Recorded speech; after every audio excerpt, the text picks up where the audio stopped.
It's great to be here, and thank you for putting together, and your family for putting together such a lovely, classy event. That's the word that comes to mind when I think of Ruth Skelton as classy. She's a classy lady. I wanted to quickly just read a little poem about success, and then maybe we can all talk a little bit about Ruth. It's a great poem. I don't know where my glasses are right now, so I'll show them. I'm not very successful. Think of Ruth for a second. This is, I think, one of the best descriptions of success. Success is to laugh often and much, to win the respect of intelligent people and the affection of children, to earn the appreciation of honest critics and endure the betrayal of false friends, to appreciate beauty, to find the best in others, to leave the world a bit better, whether by a garden or a redeemed social condition, to know that even one life is breathed easier because you have lived. This is to have succeeded. And when you think of Ruth Skelton, my goodness, to laugh often and much. Hopefully most of you, all of you, remember times laughing with Ruth. She had the respect of intelligent people. She did endure the betrayal of false friends. She really appreciated beauty. I can't tell you how many times she would point out, isn't that beautiful? Isn't this beautiful? Finding the best in others. Now, she could be difficult at times. We know that. But it is interesting that sometimes when people are difficult, they bring out the best in us, and they help us, and they challenge us more than just hanging out with someone who's easy. And I think she did that and helped us to think of things we might not have thought of. To leave the world a better place, I'll talk about that in 1 second. To know that even one life is breathed easier because you have lived. And I know myself, and hopefully many of you, breathe this a little easier because she has lived. She had a gift, and Carol, you nailed it in the description here, the very last sentence, that she was always uplifting, no matter how she felt, and she would always inquire about everyone else. She had a gift. When you got together with Ruth, it wasn't about her. It was about you. How are you doing? What are you doing? And I'd like, if we could, just for a minute or two, if you have a good memory of Ruth, to share it. Evidence that she touched people's hearts is that there was a traffic jam this morning on Dingle Road. Everybody going down to the place where she and Gurney hosted the reunion and touched our lives big time. And I know the neighbors were wondering why all these people are going back and forth.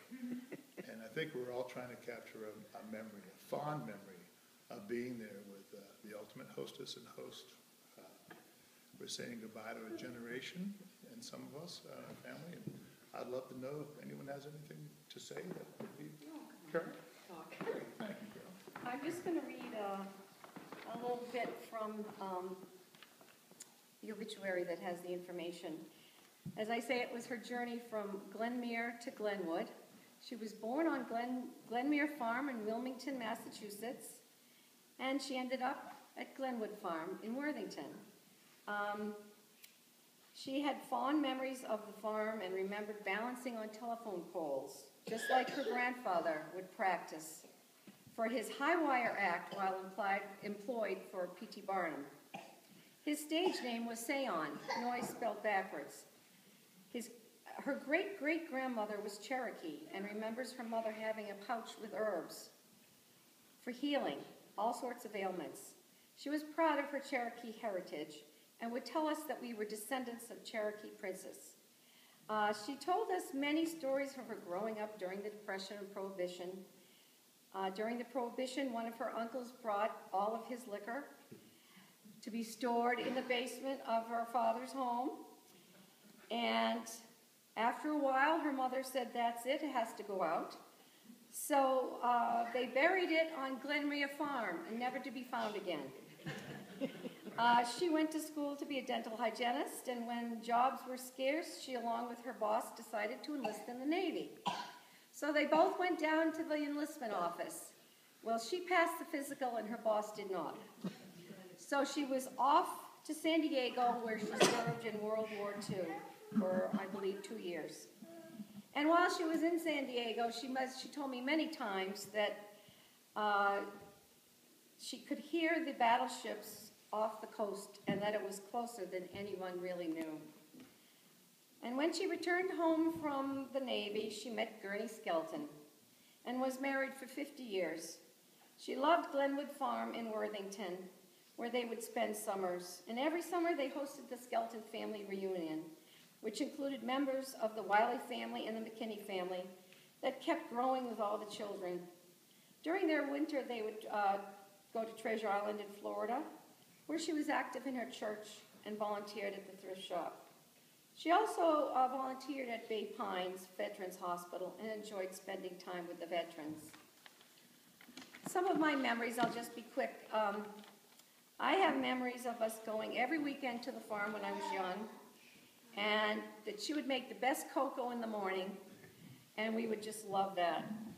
We'd pile into her convertible car, go visit Aunt Dorothy, have her delicious donuts, play in the hay bales in the barn. When I had children of my own, I would take them to visit and have the best time in the Model A truck, going up the hill and down the hill. I can see her on her riding lawnmower, running over the snakes that she said she didn't care, she didn't like them anyway. And we would walk down to the Billy Goat Bridge and sit in the brook, and she would talk for hours about her relatives. At the time I said, well, you know what, I don't really care, but now I do. And we'd go up to Graham Williams up the hill for cookies that were baked in a wood stove oven. In her last months, even though she was failing, she was always asking how we were doing. She used to tell me that my mother was on the skids. I said, what the heck does that mean? She said, well, she's tired, she never rests. And I thought to myself, well, she's busy taking care of everybody. Aunt Ruth, we love you till we meet again. Thank you. Would anyone else like to share a short story?